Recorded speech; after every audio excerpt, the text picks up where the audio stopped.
Evangelho de Jesus Cristo, segundo escreveu Mateus, o capítulo é o de número 13 e o verso é o de número 24, que diz assim: Jesus profere a parábola do joio.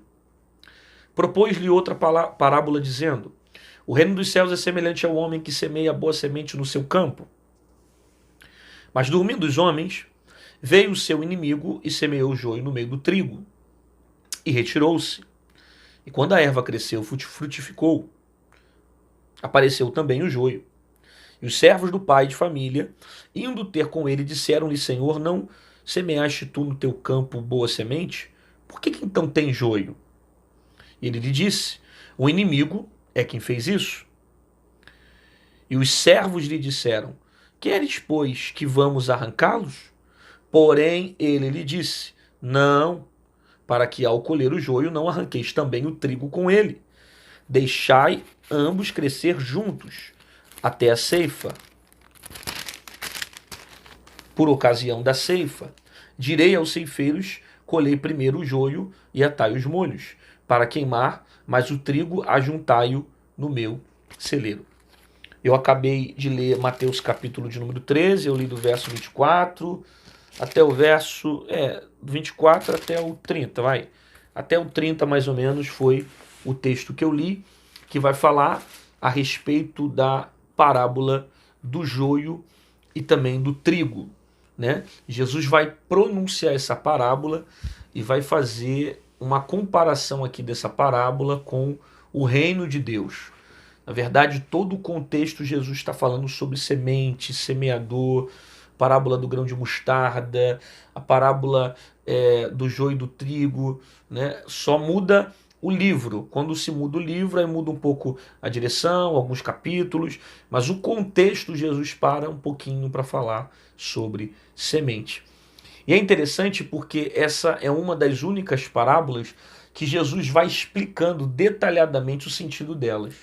Né? Não que Jesus não explicou as outras parábolas, é óbvio que grande parte das coisas também que ele falava, ele trazia a clareza do que ele estava falando, ele aplicava, ele mostrava, a parábola servia muito para isso, né? Para comparar alguma coisa em cima de uma explicação, né? Ele usava algum cenário de alguma coisa para trazer a ideia daquilo que ele queria passar para as pessoas.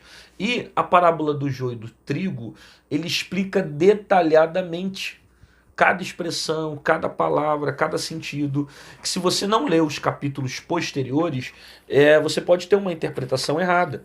Por quê? Porque o próprio Jesus aqui, ele dá para nós a interpretação correta desse texto. Vou te dar um exemplo. O capítulo 13, se você ler o capítulo 13 e você ler o capítulo de número 36, olha o que Jesus diz, ó. Capítulo 13, 36. Jesus explica a parábola do joio.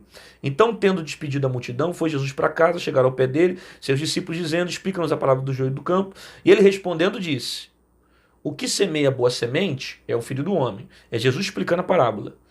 O campo é o mundo. A boa semente são os filhos do reino. O joio são os filhos do maligno. O inimigo que semeou é o diabo. A ceifa é o fim do mundo. Os ceifeiros são os anjos. Assim como o joio é colhido e queimado no fogo, assim será a consumação desse mundo. Mandará o Filho do Homem os seus anjos, e eles colherão do seu reino tudo que causa escândalo e os que cometem iniquidade. Então perceba, primeira parábola ela é relacionada ao reino de Deus, depois Jesus vai fazer a comparação dela final com o sentido de condenação. Tá? Então você percebe aqui que Jesus deixa claro cada palavrinha que ele disse. Cada palavra ele traz a própria interpretação, o próprio significado, para que todos nós venhamos entender e compreender de maneira certa o que Jesus estava falando. Então, para você interpretar esse texto, no mínimo você tem que ler a explicação de Jesus. Porque a explicação de Jesus fica assim, ó: o que semeia boa semente é o Filho do Homem. Quem é o Filho do Homem? O próprio Cristo. O campo que ele cita é o mundo. A boa semente, filhos de Deus, os filhos do reino, né? O joio, os filhos do maligno. O inimigo que semeou, o diabo. A ceifa é o fim, Os ceifeiros são os anjos. Em cima disso, você consegue montar mais ou menos a grade para você entender cada parte que Jesus está expressando na parábola do joio e na parábola tanto do joio como também do trigo, né? Aí ele começa dizendo que o reino de Deus é semelhante ao homem que semeia a boa semente no campo. E quem é que semeia a boa semente no campo, que você acabou de ler, é o próprio Filho de Deus, o Filho do homem. Quem é o Filho do homem? Jesus. Cristo é aquele que coloca a boa semente. Cristo é aquele que lança a boa semente no campo. Ok? Que sentido que isso traz para nós e para a aplicação na nossa vida? Que tudo que o Filho do homem faz é bom. Quem é que está lançando a boa semente? Quem é o semeador que está colocando a boa semente no campo? Jesus. E o que ele está trazendo para nós? Que foi ele que colocou a boa semente. Que foi ele que plantou coisas boas. Que foi ele que lançou coisas boas. Ele deixa claro para nós que tudo que ele faz é bom. Que a vontade dele é boa. Que tudo que ele produz é bom.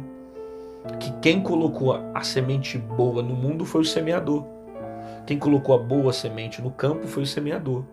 E esse semeador comparado como o próprio Filho de Deus. Então tudo que ele faz é bom. Isso aqui você tem que ter como clareza na sua vida para que você identifique que tudo que Deus faz por você e tudo que ele quer fazer em você é bom. Deus não plantou o mal, Deus não regou o mal. Essas coisas foram acontecendo diante de alguns momentos da vida e circunstâncias que o próprio texto explica para nós, mas não foi literalmente a ação dele para a minha vida, porque tudo que ele faz é bom, a vontade dele é boa, as obras dele sobre a minha vida são boas. Então eu preciso entender isso, que tudo que Deus faz na minha vida é bom. E se hoje eu estou vivendo algo que não é bom, eu preciso refletir nesse texto. Porque a princípio toda semente boa que é lançada no campo é de Jesus. É do Filho do homem.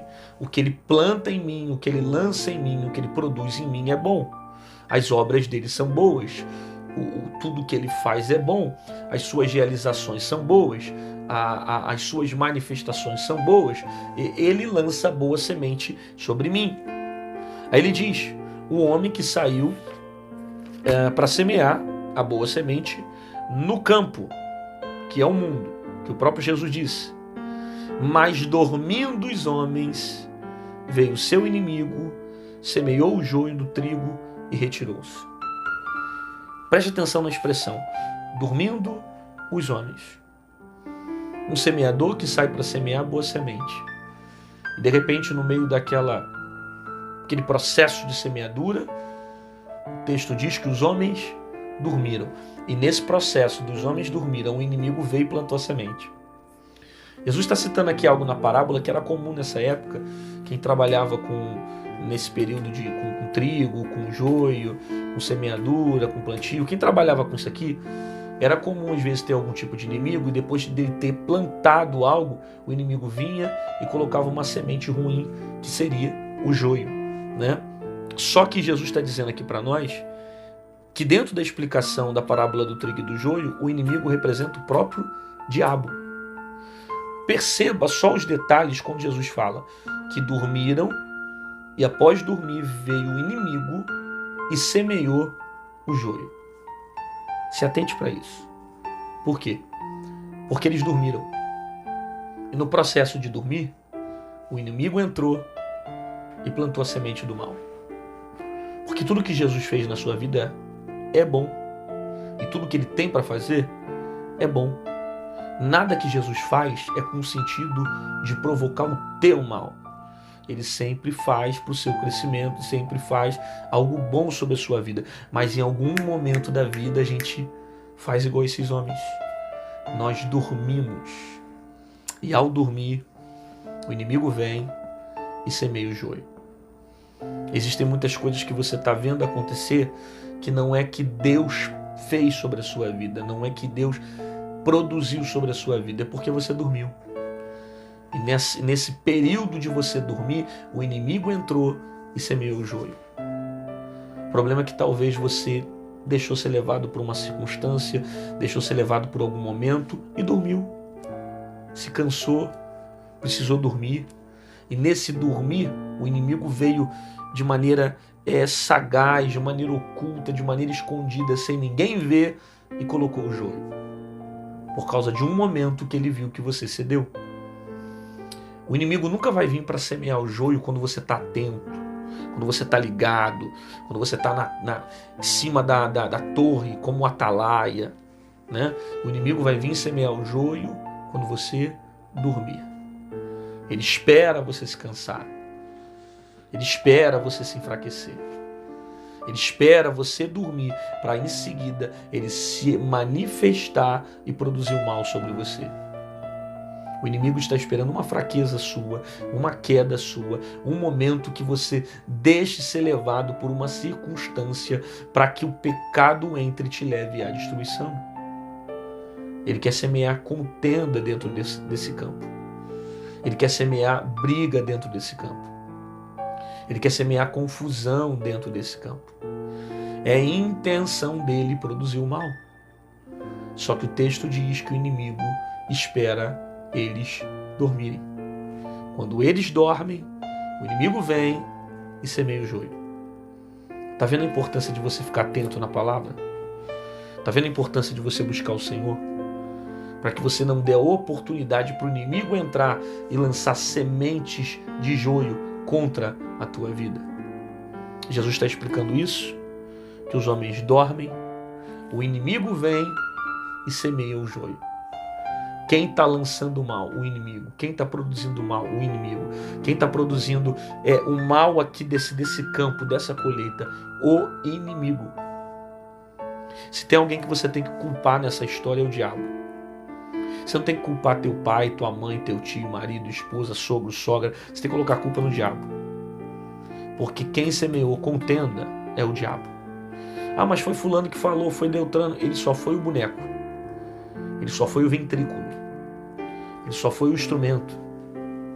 Ele só foi a circunstância, o boneco de massa que o inimigo usou para tentar atacá-lo. Mas a Bíblia diz, Paulo falou que a nossa luta não é contra carne nem sangue, mas sim contra principados e potestades. Por quê? Porque a minha luta não é contra pessoas, a minha luta é contra o diabo. É ele que arma todas essas situações. Ele veio, semeou o mal, colocou o joio. Aí o verso de número 26 diz, 25, mas dormindo os homens, veio o seu inimigo e semeou o joio no meio do trigo e retirou-se. Preste atenção nisso. É interessante isso aqui. Ele espera a pessoa dormir. Quando o cara que planta dorme, ele vem, semeia o joio e retira. Perceba, o inimigo não fica. O inimigo não permanece aqui. O inimigo simplesmente semeia o joio e mete o pé. Ele não fica nessa história.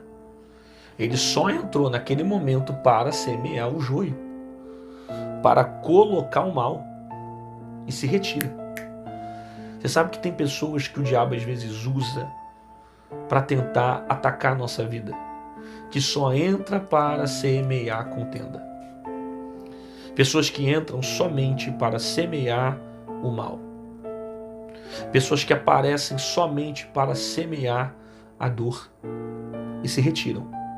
São pessoas que não ficam na sua vida, são pessoas que não permanecem na sua vida, que entram, te decepcionam, te frustram, te ferem, você se machuca, você se sente ferido, você perde o chão e quando você vai ver, a pessoa some da tua vida. Por quê? Porque só veio para provocar o mal. Ela veio enviada do inimigo, ele veio enviado do inimigo. Aí o problema é que você quer arrumar contenda com essa pessoa, quando na verdade ela veio amando do diabo. Sua luta não é contra a pessoa, sua luta é contra o espírito que manipulou ela para semear o joio dentro do campo. Ela vem e vai embora.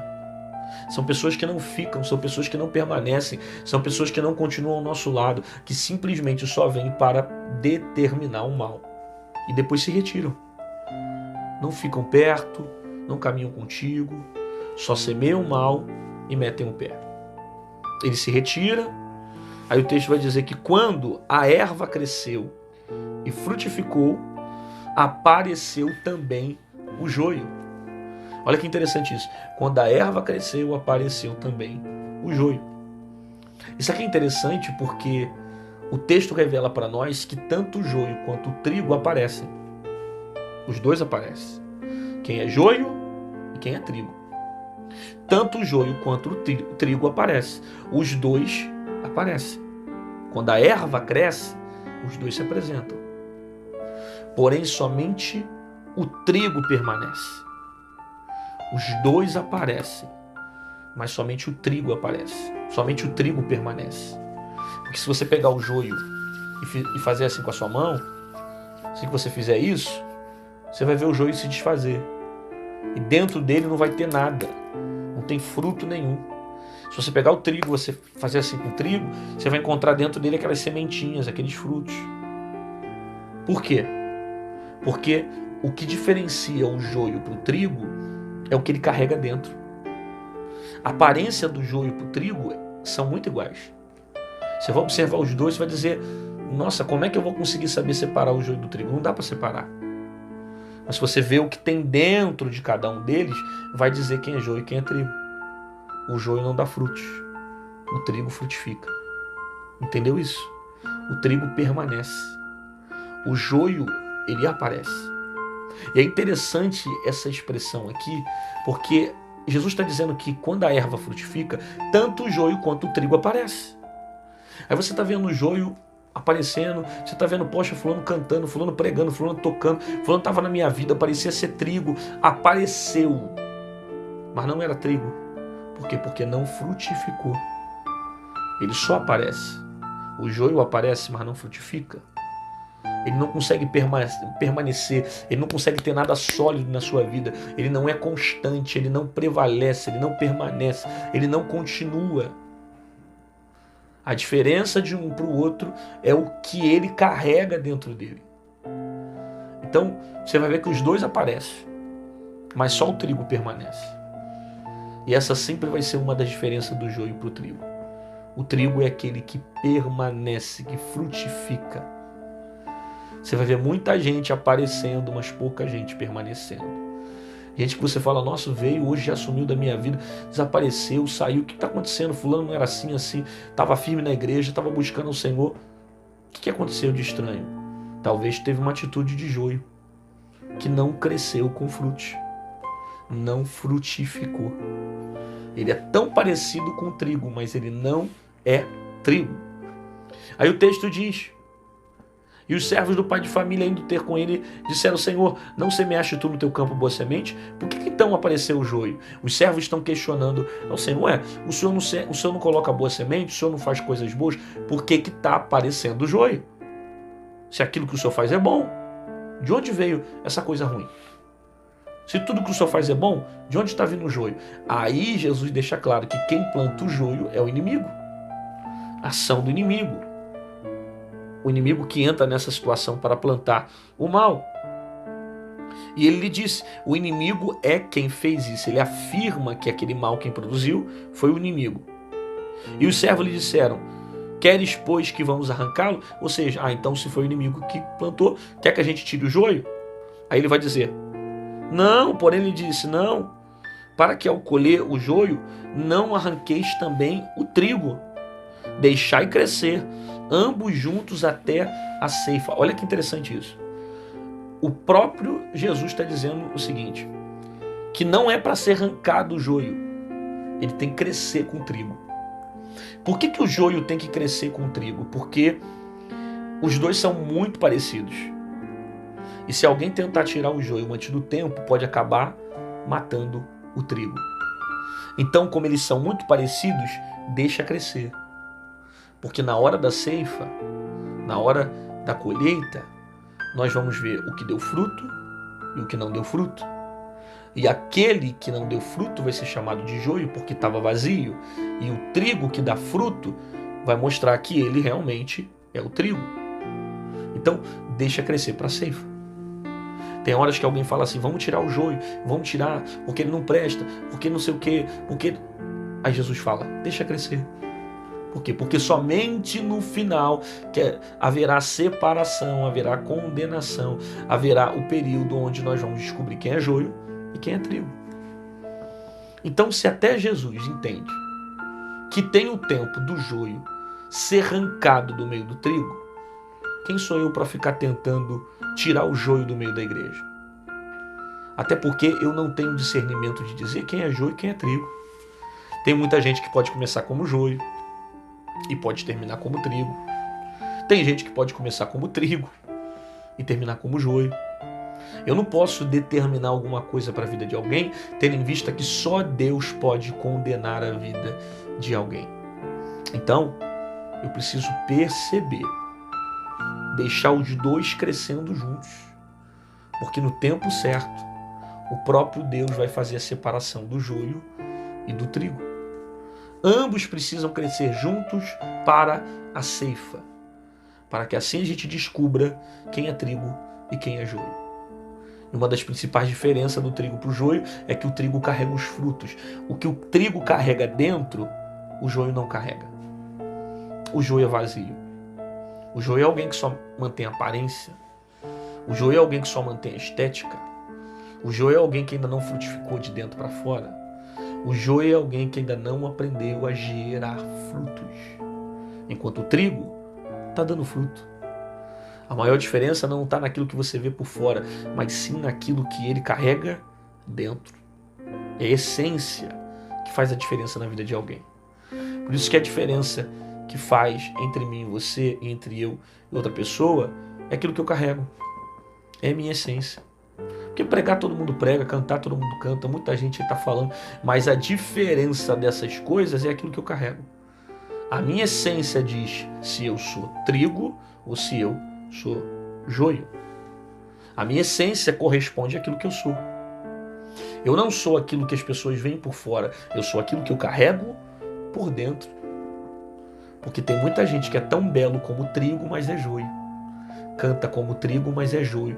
Prega como trigo, mas é joio. Toca como trigo, mas é joio. Vai para a igreja igual trigo, mas é joio. Carrega a Bíblia debaixo do braço, mas é joio. Vai para a igreja, mas é joio. Tem tanta gente que tem aparência de trigo, mas é joio. Por quê? Porque ela tem aparência, mas não tem essência. É vazia por dentro. E o que me faz ser trigo é aquilo que eu carrego. São os meus frutos. O trigo sempre permanece. E sabe o que é interessante? É que uma das formas na ceifa de separar o joio do trigo é pegar tanto o joio e o trigo e jogar para cima. Isso é uma das, tem várias formas. Por que joga-se tanto o joio e o trigo para cima? Porque quando se joga os dois, o joio é levado e o trigo fica. E isso faz a separação do joio para o trigo. Por que pegava-se o joio e o trigo e jogava para cima? Porque quando o vento soprava, o vento levava o joio, mas o trigo ficava. Por que o vento leva o joio? Porque o joio é vazio, então é fácil ser levado. O trigo é cheio de fruto. Então quando o vento sopra em alguém que tem o fruto, que tem as sementes, o vento sopra, mas ele permanece. E no joio, o vento sopra e leva. Essa é uma das diferenças do joio para o trigo. Que quando o vento sopra, o joio é levado pelo vento. O joio ele é manipulado pelo vento. O trigo não. O trigo permanece. Porque aquilo que ele carrega dentro faz ele permanecer. Talvez durante muito tempo você tenha caminhado como joio. E você tem sido levado por ventos, você tem sido levado por situações, você tem sido levado por momentos. Só que o desejo de Deus é que você seja trigo. Que você frutifique, que você dê frutos, que você faça a diferença por onde passar, para que quando o vento soprar, você aprenda a permanecer.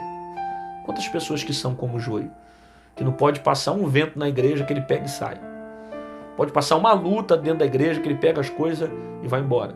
Você precisa aprender a ser como o trigo, a permanecer no meio das lutas, no meio das dificuldades e esperar a volta de Jesus.